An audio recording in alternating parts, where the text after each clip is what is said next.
You voted Thursday to bar transgender athletes from women's sports. 40 professional athletes say that is a mistake.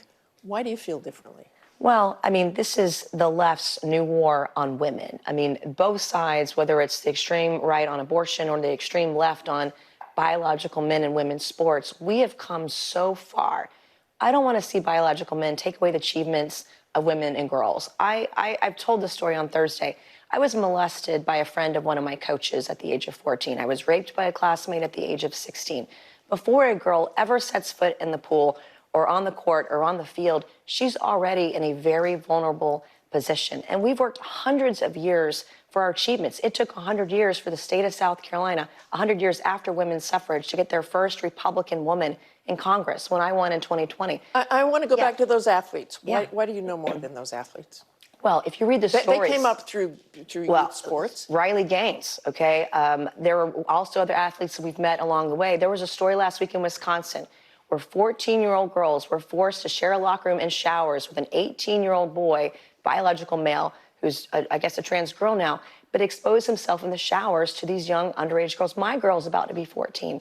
I can't imagine if there were men in her locker room exposing themselves. And you hear these stories more frequently as we go on, and it's wrong. It is a war on women. It's a different war on women, it's obviously but it's still a war on women. Expose yourself. But I want to talk about the Republican governor of Utah, Spencer Cox. He vetoed a similar bill in his state. It was eventually overruled. But this is what the governor said when data showed only 4 transgender kids playing high school sports in Utah.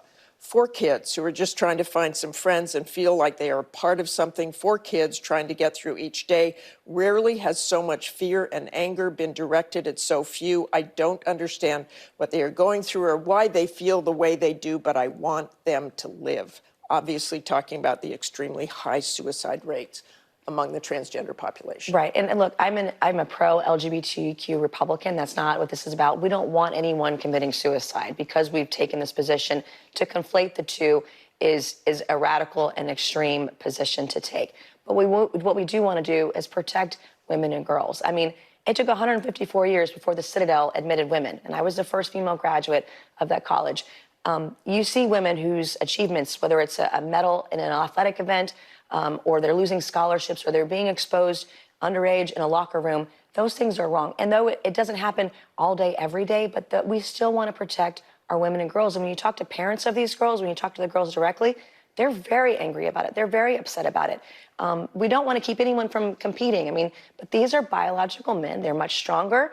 They shouldn't be in their locker rooms. And you hear these stories, and they're real. It's not a fantasy. It's not a conspiracy theory. These are happening. These things are happening to women and girls across the country. Okay. Thanks very much for joining us this morning. Thank you.